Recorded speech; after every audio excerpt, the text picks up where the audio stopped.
에베소서는 에베소에 있는 성도들과 신실한 하나님의 자녀들에게 편지하는 그 편지이고요. 감옥에 갇혀 있는 바울이 에베소 교회 성도들을 생각하면서 하나님의 구원하심과 하나님의 구원으로 인하여서 교회됨에 대한 놀라운 하나님의 관점과 시선을 우리에게 알려주고 있습니다.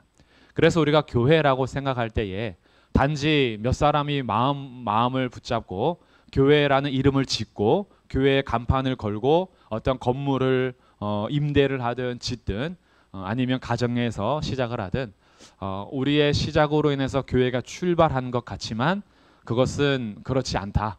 교회의 출발은 하나님께서 하신 것이고 세상 사람들이 교회라는 것을 논하는 어떤 시선과 상관없이 하나님은 교회를 어떻게 보시는가, 그리고 그 교회가 살아가야 할 목적과 방향은 무엇인가라는 것을 에베소서를 통해서 우리에게 잘 가르쳐주고 있습니다.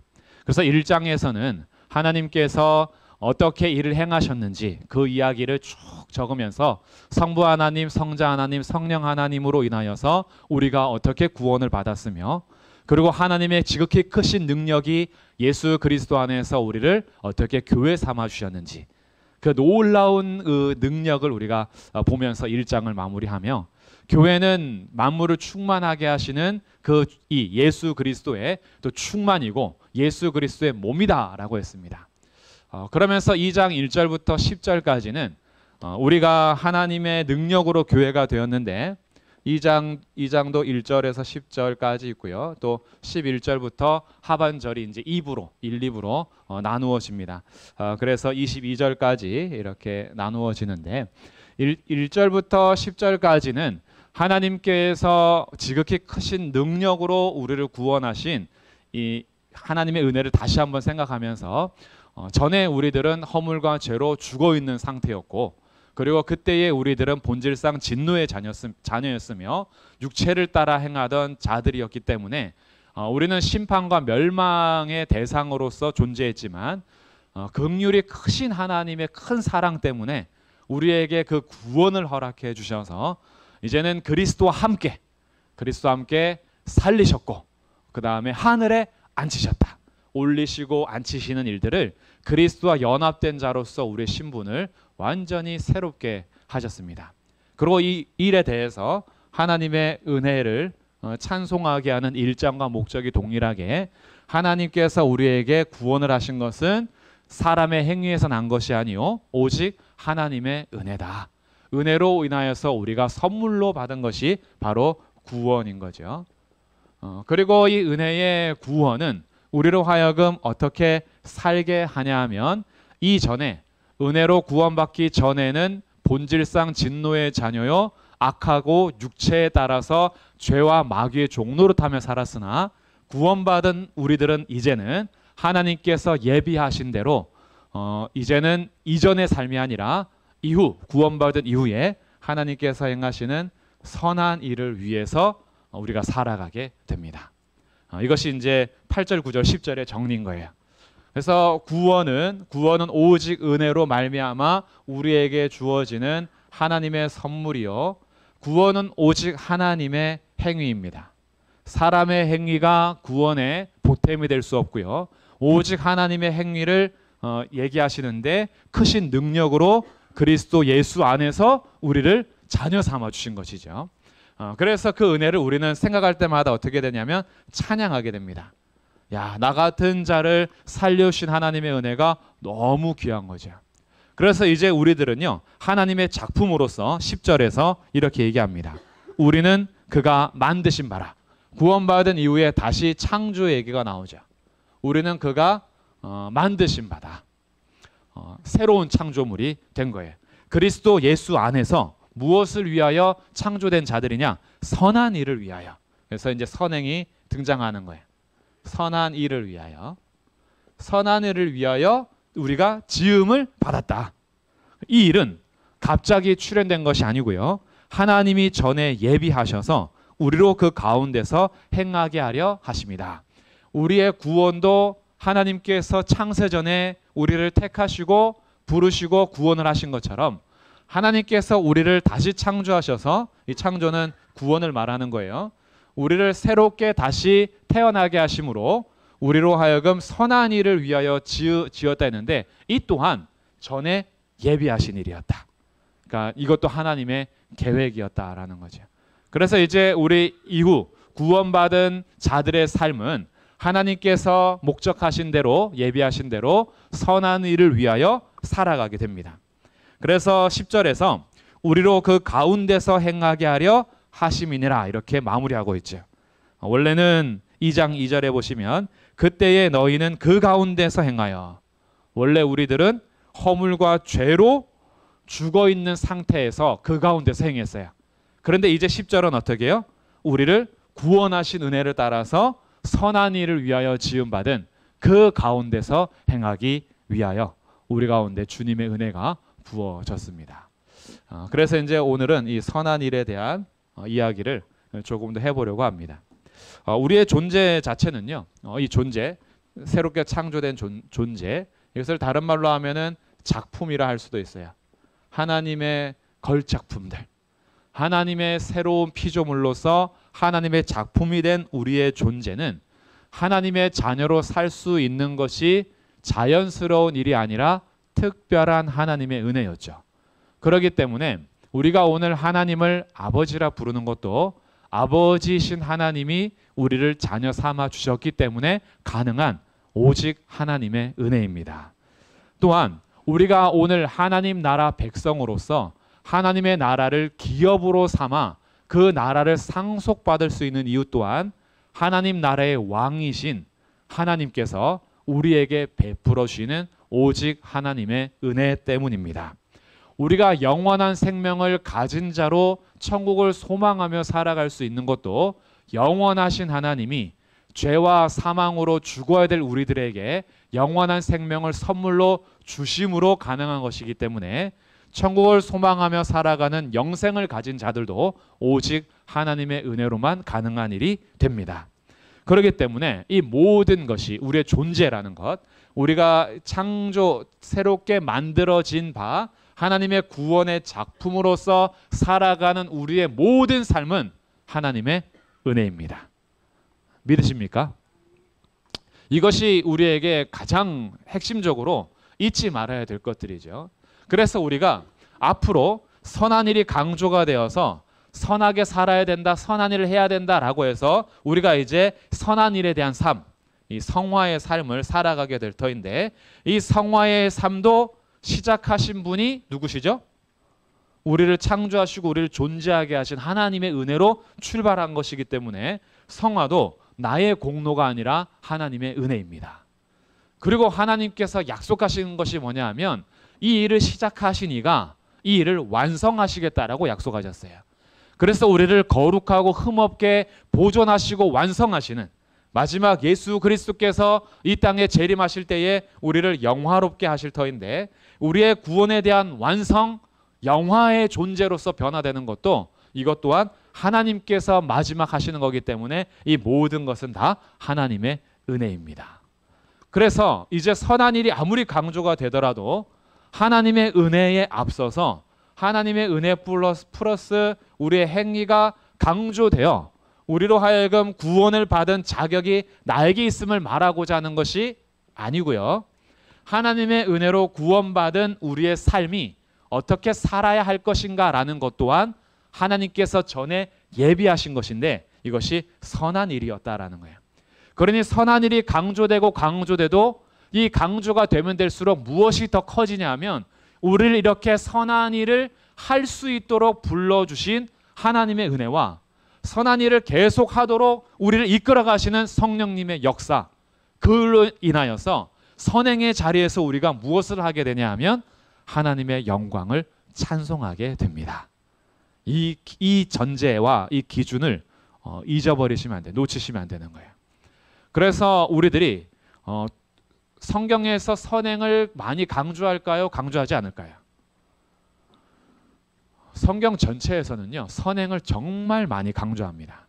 정의로운 삶, 공의로운 삶, 그리고 고아와 과부를 돌보는 삶, 우리가 이 땅에서 정직하고 진실하게 사는 삶, 도둑질하지 않고 거짓말하지 않고 살인하지 않고 율법 안에서 하나님의 뜻 가운데 살아가고자 하는 하나님의 명령이 정말 많이 주어져요. 그렇게 주어지는 선한 일을 우리에게 주어졌다라는 것은 하나님께서 그 일을 위하여 목적하신 대로 우리를 불러주신 은혜가 먼저인 것이고, 이렇게 살아갈 수 있도록 끝까지 끌어가시는 하나님의 은혜를 우리가 보기 때문에 선한 일이 강조되는 그 모든 우리의 믿음의 삶에서도 하나님의 은혜를 더욱더 찬송할 수 있게 됩니다. 그래서 이런 하나님의 은혜에 대한 그 놀라우신 베풀으신 선물에 대해서 우리가 마음을 놓치지 않은 채, 그렇다면 주님께서 전부터 예비하셔서 우리 가운데 선한 일을 하도록 지으신 그 목적하신 바가 무엇인가, 선행에 대해서 여러 가지 얘기를 할 수 있겠지만 제가 오늘은 핵심적인 이야기를 함께 좀 나누려고 합니다. 그래서 이 선행은요, 선한 일은 구원의 조건으로서는 우리의 행위가 전혀 보탬이 되지 않지만 구원받은 자들에게는 이 선한 일이 증거와 열매가 됩니다. 하나님의 은혜로 구원받은 자들에게는 구원의 증거와 열매로 선한 일이 나타나게 되어 있어요. 선한 일이 나타나지 않는다라는 것은 구원의 증거가 없는 거예요. 구원의 열매가 나타나지 않는 겁니다. 이런 삶에는 자신의 믿음에 대해서, 나의 구원에 대해서 심각하게 생각하셔야 되는 우리의 믿음의 걸음인 거죠. 나의 삶에 왜 선한 일에 대한 갈망이 없지? 하나님의 뜻에 대해서 왜 나는 전혀 부담이 없지? 전혀 왜 구원받기 전에 나의 삶과 마음의 상태가 구원받았다라고 하는 이후에도 전혀 변화가 되지 않지? 라고 자신이 진단이 된다면 내가 정말로 예수 그리스도를 나의 구원자와 왕으로 모시고 나의 죄를 회개하고 믿음으로써 주님을 영접했는지를 심각하게 생각해 봐야 될 상태인 거예요. 이 선한 일은 구원의 조건이 되지 않지만 구원의 열매와 증거로서 분명하게 나타나야 될 일이라는 거예요. 그래서 선한 일의 그래서 핵심이 무엇인데 이토록 강조가 되느냐? 그럼 이제 제가 몇 군데 성경을 찾아보도록 할 텐데요. 먼저 창세기 3장부터 우리 제가 몇 군데 한번 보도록 하겠습니다. 창세기 3장 8절입니다.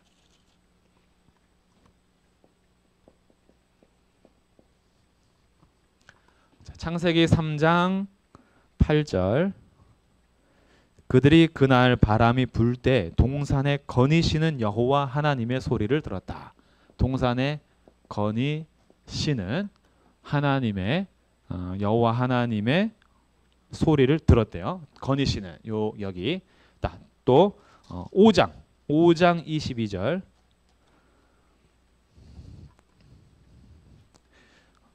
21절에 이제 에녹이 등장하는데, 에녹은 65세에 무드셀라를 낳았고 무드셀라를 낳은 후 300년을 하나님과 동행하며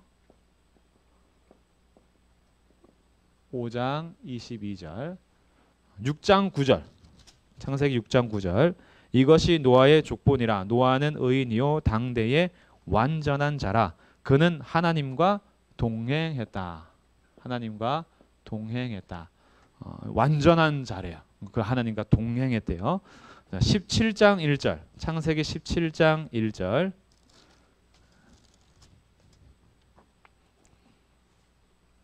아브라함이 99세 때에 여호와께서 아브라함에게 나타나서 그에게 이르시되 나는 전능한 하나님이라. 너는 내 앞에서 행하여 완전하라. 17장 1절 너는 내 앞에서 행하여 완전하라. 이렇게 명령을 하십니다. 자, 에덴 동산에서 하나님의 거니심과 에녹과 노아의 삶의 특징이 동행이었죠. 동행이고요. 하나님께서 아브라함에게 나타나셔서 하시는 말씀이 너는 내 앞에서 행하여 완전하라라고 합니다. 자, 번역이 다 우리 한글은 다르지만 히브리어는 다 같은 단어예요. 이 단어들이 다 같은 한 단어입니다. 그래서 제가 몇 군데를 같이 찾아본 거예요. 거니시다라는 것, 동행했다, 행하였다라는 것은 다 우리말로 조금 더 직역한다면 걷다라는 뜻이에요. 걷다. 하나님께서 동산에 걸으셨다 이런 거예요. 그리고 에녹과 노아는 하나님과 어떻게 했어요? 함께 걸었다는 거예요. 하나님과 함께 걸었다. 아브라함에게 명하시는 것이 너는 내 앞에서 같이 걸어라. 걸으면서 완전해라. 이렇게 얘기하는 거예요. 이것이 행함으로 그리고 살다라는 것으로 때로는 동행하다라는 것으로 이제 번역이 된 거예요. 그러니까 주님께서 계속해서 구약의 메시지 속에서 에덴 동산에서부터 하나님께서 원하시는 뜻이 있어요. 하나님의 원하시는 뜻은 무엇이냐 하면 하나님의 작품들인 하나님의 피조물과 함께 걷는 삶. 그래서 동산에 함께 거니시는 여호와 하나님, 함께 동행하는 삶을 그래서 에녹과 노아가 그 부패되고 죄악된 삶 속에서 동행함으로 인정을 받는 거죠. 이것이 믿음으로서 표현이 된 거고요. 그래서 성경에서 말하는 믿음이 단순히 머릿속에서 동의하는 것이 아니고요. 믿음은 주와 함께 걷는 것입니다. 이게 믿음인 거예요. 그래서 믿음에는요, 결코 삶이 빠지는 것이 아니라 믿음은 삶이 동반되기 때문에 선한 일로서 하나님의 뜻의 구원에 대한 증거와 열매가 나타나게 되어 있어요. 왜냐하면 우리가 회개하는 것이 무엇이냐 하면 하나님을 믿지 않는 것, 즉 하나님이 나의 왕이 아니어서 하나님의 명령에 따라 주와 함께 걷지 않았던 것이 우리의 죄인 거죠. 주의 말씀에 불순종하고 주님이 왕이 아니라 내가 왕으로서 살아간 것이고, 그런데 에녹과 노아는 주님이 나의 왕이시오, 주님이 내가 걸어가야 될, 따라가야 할 자인 거예요. 그래서 이런 삶이 신약에 와서도 표현이 되는데, 예수님을 믿는 자들에게 요구하는 것이 무엇이냐면 너는 나를 따르라 라는 거예요. 그렇죠? 나를 따르라. 예수님을 믿는데 안 따라간다? 안 믿는 거예요. 예수님을 믿는 자들은 어떻게 해요? 주님을 따라가는 자들인 거예요. 그러니까 주님께서 어떻게 해요? 배와 그물을 버려두고 예수님을 따르니라 이렇게 나오는 거죠. 제자들의 삶은 따르는 삶이었고 자기 십자가를 지고 나를 따라야 된다 얘기하잖아요. 예수님께서 우리 제자들에게 요구하시는 것, 함께 걷는 것. 이게 믿음입니다. 믿음. 그래서 믿음이라는 것은 그래요, 머릿속으로 그래요, 그리고 나서 자기 마음대로 사는 것이 믿음이 아니고 그렇군요 하고 영접하고 받아들인 다음에 하나님의 뜻에 맞추어서 걸어가는 삶이 믿음인 거예요. 그러니까 이 선한 일이라는 것이 단지 선한 일을 하면은 구원 받습니까 못 받습니까 라는 이런 우리의 흑백 논리, 이거 아니면 저거, 이런 식으로 우리의 구원에 대한 어떤 율법의 행위나 나의 선함이나 착함이 하나님의 은혜의 구원에 전혀 보탬이 되지 않기 때문에 행함이라는 것이 믿음과 대조적으로 이제 많이 등장하긴 하지만, 그러나 이 질문 자체가 사실은요, 믿음이라는 것이 주님을 따르는 것이고 주님을 따르는 삶이 우리의 믿음이기 때문에 오직 하나님께서 주시는 믿음은 우리의 주시는 선물로서 이제는 율법의 어떤 돌에 새겨진 율법으로서 우리가 구원받는 것이 아니라 우리에게 오신 성령님, 우리의 마음판에 주님의 말씀을 새기셔서 나는 너의 하나님이 되고 너는 내 백성이 될 것이다. 그래서 너희는 내가 말하는 대로 살도록 하는 것, 이것이 구약의 예언자들에게 하셨던 새 언약인 거예요. 계속해서 말씀하시는 겁니다. 그래서 우리 안에 성령님이 계시면 우리가 완벽하진 않아요. 우리가 완벽하거나 완전하진 않고 여전히 깨지고 상함이 있지만 우리의 마음에 어떤 소원이 생기냐 하면 하나님의 뜻대로 살고자 하는 주와 동행하는 삶에 대한 우리의 이 갈망, 또 우리의 믿음의 결단, 이런 것이 생기게 돼요. 이렇게 결단하고 살아도 물론 그렇게 살지 못해서 또 다시 회개하고 뉘우치지만 우리의 회개와 뉘우침이요, 굉장히 건조하게 어떤 공식적으로 회개하는 삶이 아니에요. 정말 일주일의 삶을 놓고 내가 하나님과 동행하지 않았음에 대해서 가슴을 치는 게 우리의 죄에 대한 자백인 겁니다. 그냥 공식에 따라서 처음에는 기도할 때 감사하고, 두 번째 회개하고, 세 번째 간구하고, 예수님의 이름으로 기도해라, 뭐 이렇게 해가지고 우리가 이 회개는 공식적으로 넣어야 돼 라고 해서 넣는 것이 아니라 진짜 주님과 동행하지 못한 자기의 삶에 대해서 상한 심령과 통회하는 마음이 생기는 거예요. 여기에 대해서 주님과 걷지 못했던 삶을 항상 주님 앞에 고백하는 자들이 매일매일 주님의 작품으로 창조된 자로서 주님의 선한 일을 위하여 우리가 살아가는 매일매일의 삶이 있어요. 이게 걷는 거예요. 걷는 것. 그래서 이 걷는 것이라는 히브리어, 여기서 이 거니신다, 동행했다, 행하였다라는 걷는다라는 단어를 헬라어로 이제 번역한 것이 오늘 읽은 에베소서 2장 10절인 겁니다. 그래서 2장 10절 다시 보시면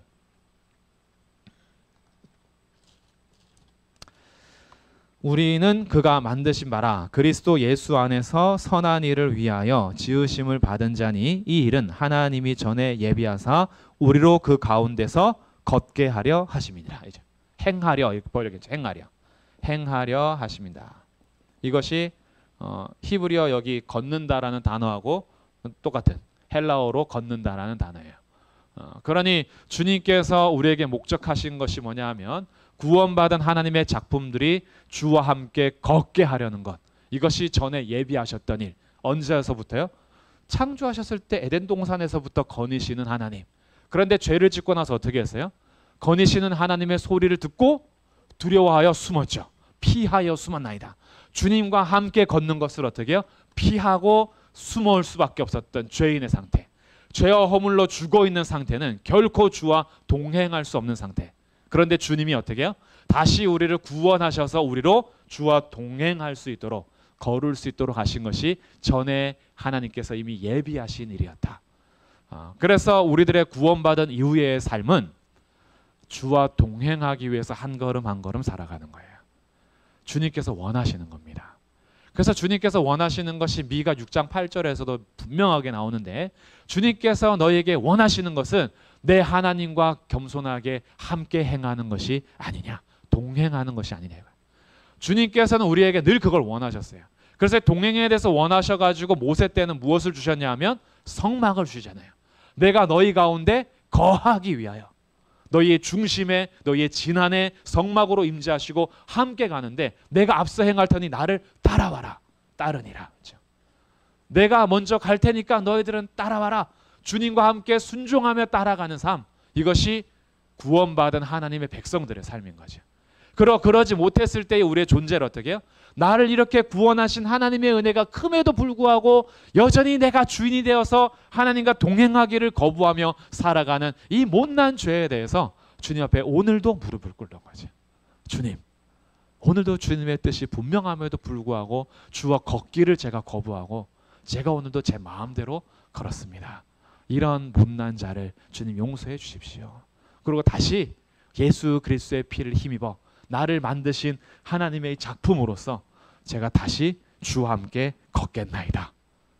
이런 삶이 진짜 믿음의 삶에 나타나는 증거와 열매라는 거예요. 그러니 한번 우리들이요 이 말씀 안에서 이제 에베소서는 그 이후에 4장에서부터는 주님과 동행하는 선한 일이 무엇인지 조금 더 분명하게 구체적으로 얘기해 줄 거예요. 근데 오늘 제가 큰 그림을 먼저 잡는 겁니다.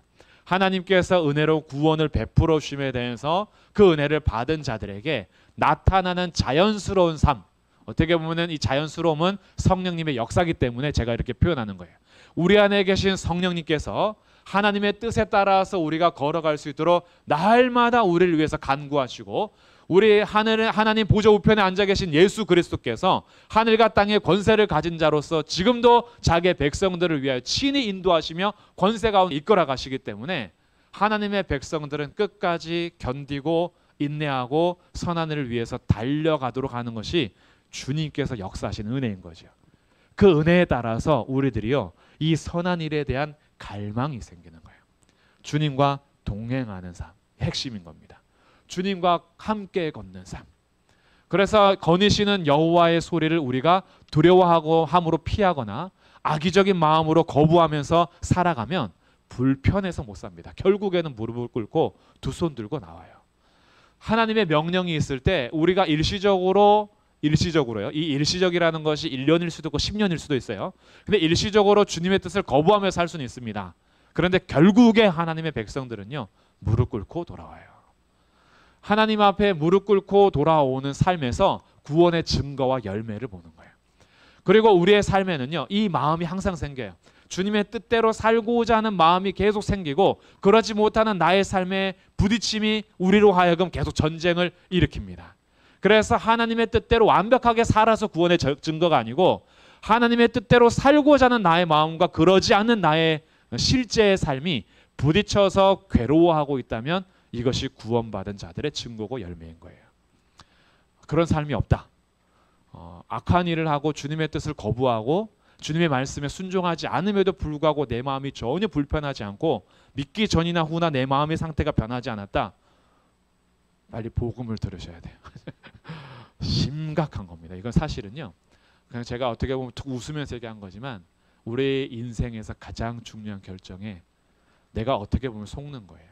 어려서부터 그냥 세뇌받은 너는 어디 가면 구원의 확신을 가졌다고 얘기해라. 그러지 않으면 큰일 난다 라고 하는 우리 어떤 지적인 동의가 때로는 나의 입술에 구원의 확신의 고백이 나를 구원하는 것처럼 그래가지고 우리로 하여금 스스로 속게 만드는 경우들이 있어요. 그러다 보니까 오늘날 우리 진짜 교회 안에서 하나님을 향한 뜻이 선포되고 그 뜻에 따라서 순종하고자 하는 열망들이 서로 주거니 받거니 우리가 함께 그렇게 손잡고 함께 걸어가는 그런 삶이어야 하는데 그런 삶이 나타나지 않은 채 세상이 말하는 대로 세상의 뜻 가운데에 세상의 방식대로 살고자 하는 것이 교회를 덮어버리는 거죠. 정말 주님의 뜻에 따라서 살고자 하는 걷고자 하는 자들이 교회의 중심 멤버들이 되어야 하고 주님의 뜻이 아니면 돌이킬 줄 알아야 되고 멈출 줄 알아야 되고 그렇게 살지 못했던 우리의 삶을 회개할 줄 알아야 되고 거기에서 주님 앞에 통회하며 기도할 줄 알아야 되는데 그것이 아니라 사회적인 지위, 사회적인 명예, 사회에서 위치 이런 것들이 교회 안에서도 직분이 되고 그러면서 직분에 따라서 그냥 내가 영향력을 행사하는 것이 나의 교회 안에서의 믿음의 삶으로 착각하게 되면서 우리들이 정말 주님 앞에서의 말씀에 따라서 걷는 삶이 아니라 말씀 몰라도 상관없고 기도 못해도 내 욕심 따라서 해도 상관없고 주님 앞에 소원을 갖는 것이 10년 전이나 20년 전이나 여전히 내 욕심, 내 뜻, 내가 원하는 대로의 기도 제목이 변하지 않은 채 그것만을 가지고 오면서 주님이 무엇을 원하시는지 전혀 궁금해하지도 않고 그냥 예수의 이름으로 기도하면 된다더라 라는 것으로 인해서 우리가 살아가면 교회가요 정말 주님의 뜻 가운데에 함께 걸어가면서 주님께서 원하시는 하나님의 뜻이 교회를 통해서 이 땅 가운데 계속 퍼져가고 흘러가야 되는데 그게 막혀버리는 거예요. 막히는 거죠. 교회 안에서는요 조금 나이가 너무 많고 건강하지 않고 돈이 없어도 사회에서 지위가 없고 명예가 없어도 주님의 말씀이라면 껍벅 죽어서 주님의 말씀이면 무릎 꿇고 아멘하고 회개하고 돌이키는 자들이 진짜 주님 세우신 직분자들이어야 하고 그리고 그런 분들이 교회 안에서 어른이 되어야 그 교회가 바르게 서는 거예요. 그런 것이 없이 믿음에 대해서 우리가 자꾸 어떤 결단도 없고 선한 일에 대해서 살고자 하는 마음도 없이 살아가고자 하는 이런 우리들의 삶에 에베소서는 우리의 구원이 얼마나 큰 것인지 그리고 교회라는 그 공동체와 그리스도의 몸으로 부른 교회가 얼마나 영광스러운지 이 땅의 시선으로 교회를 논하는 것이 아니라 하나님의 행하심과 하나님의 목적에 따라서 비추어 주므로 교회된 우리들의 얼마나 놀라운 은혜를 입고 하나님의 행하심이 얼마나 큰지를 알수록 그 부름 앞에 감사함으로 주님의 뜻 가운데에 선한 일을 위하여 걸어가고자 하는 이 선한 일은 하나님과 동행하는 이 동행할 때의 필수적인 것이 말씀에 따라서 살아가는 거죠. 이런 삶이 교회의 회복이 되어야 할 것입니다. 이 교회라고 할 때는 우리 저를 말하는 거죠. 저희 안에 이런 삶이 회복이 되어야 하는 거죠. 내가 진짜 믿는 자인가? 내가 결정하는 것이 믿음과 무슨 상관이 있지? 라고 할 때에 나의 삶에 결정하는 것이 성경과 상관없고 믿음과 상관없다면 심각하게 고민해 봐야 되지 않겠습니까? 내가 뭘 결정하든지 간에요. 결혼을 결정하든 직장을 결정하든 자녀의 양육을 결정하든 이사를 결정하든 어떤 결정을 하든지 간에 주님과 전혀 상관없이 살아간다면 그렇다면 그것이 내가 정말 나의 모든 삶에 주님 따라 걷는 것인가 심각하게 고민을 해봐야 되는 거죠. 그리고 우리의 매일의 삶 속에서 내가 지금 걷는 것이 주님 기뻐하시는 것일까? 내가 지금 주님과 동행하는 것인가? 내가 지금 이 결정은 예수님을 따라가는 것인가? 라고 생각하면서 걸어가는 것이 진짜 믿음의 삶의 한 걸음 한 걸음 되는 겁니다. 그 믿음의 삶이 완전하지 않을 수 있어요. 그리고 나는 이것이 주님의 뜻인 줄 알고 왔는데 나중에 보니 아닐 수도 있어요. 괜찮아요. 언젠간 주님께서요 반드시 자신의 뜻을 분명히 알려주십니다. 정말 매 순간마다 하나님의 뜻대로 살고자 하는 자녀들에게는 결국에는 실패하고 좀 잘못된 길을 가도요 돌아오게 하십니다. 그때그때마다.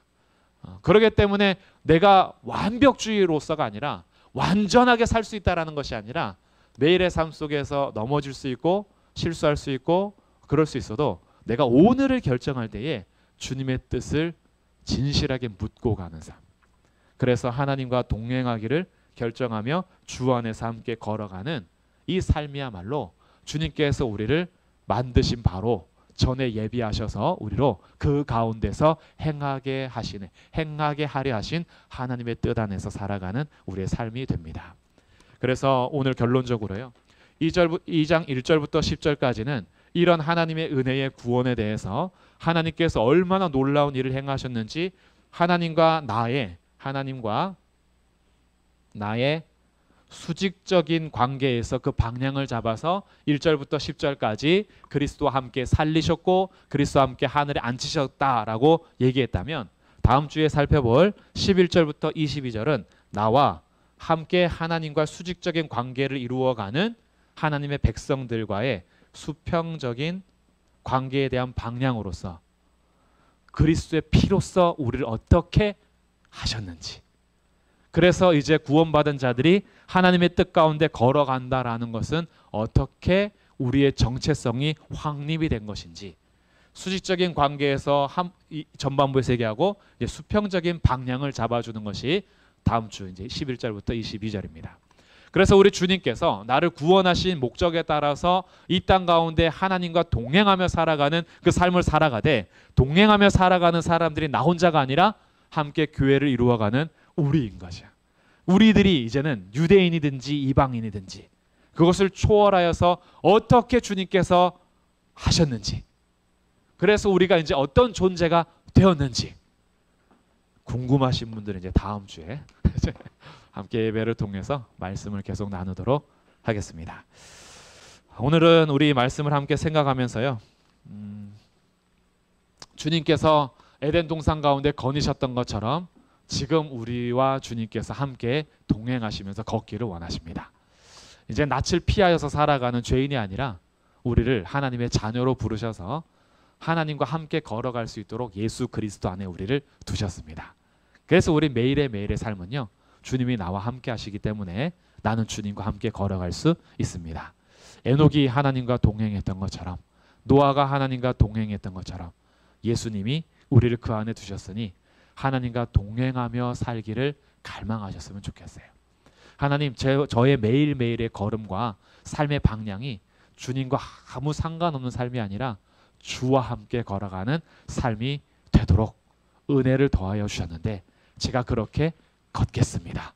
하나님, 저의 걸음걸음마다 함께하여 주십시오. 이런 마음의 소원을 가지고 우리 시간 다 함께 기도하시고요. 마무리하도록 하겠습니다.